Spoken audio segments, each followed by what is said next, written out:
الحمد لله وحده لا شريك له والصلاة والسلام على محمد لا نبی بعدہ۔ معزز و مکرم سامعین کرام، محرم الحرام شروع ہو چکا ہے، یعنی اسلامی تاریخ کا ایک سال ہم مکمل کر چکے ہیں، ایک نئے سال میں داخل ہو چکے ہیں۔ محرم الحرام جہاں اسلامی کیلنڈر کا پہلا مہینہ ہے، وہیں محرم الحرام مقدس اور محترم مہینہ بھی ہے۔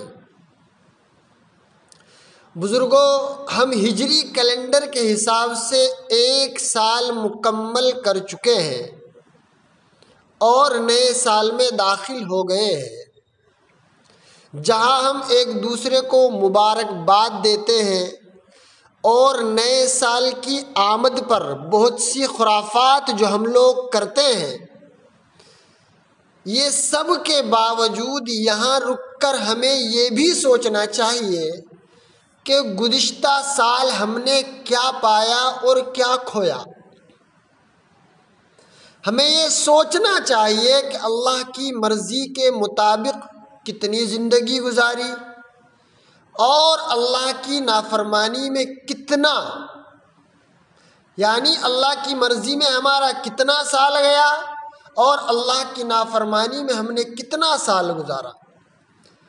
اور جو سال اللہ کی مرضی کے مطابق گزرا، جو وقت اللہ کی مرضی کے مطابق گزرا، جو زندگی اللہ کی مرضی کے مطابق گزری ہو، اس پر اللہ کا حق سبحانہ و تقدس کا شکر ادا کرنا چاہیے۔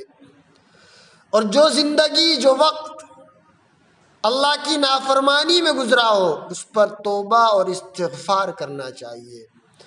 اور آئندہ سال ہی نہیں بلکہ پوری زندگی حق سبحانہ و تقدس کی مرضی اور نبی کریم صلی اللہ علیہ وسلم کے طریقے کے مطابق زندگی گزارنے کا پختہ عزم کرنا چاہیے۔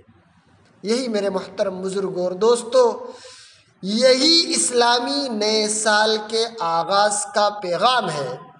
اللہ تبارک و تعالی ہم تمام کو صحیح معنی میں نئے سال کی قدر کرنے کی توفیق مرحمت فرمائے، اور ہم سب کو یہ سمجھنے کی توفیق عطا فرمائے کہ کامیابی صرف اور صرف اللہ کے حکم اور رسول اللہ صلی اللہ علیہ وسلم کے طریقے پر ہے۔ بے جا خرافات سے، بے جا رسومات سے ہم تمام کو پرہیز کرنا چاہیے۔ اللہ تبارک و تعالی ہم تمام کو عمل صالح کرنے کی توفیق عطا فرمائے۔ نئے سال جو آیا ہے، ہم کو اللہ کے حکم اور رسول اللہ صلی اللہ علیہ وسلم کے مطابق، طریقے کے مطابق گزارنے کی توفیق مرحمت فرمائے۔ آمین ثم آمین، وآخر دعوانا ان الحمد للہ رب العالمین۔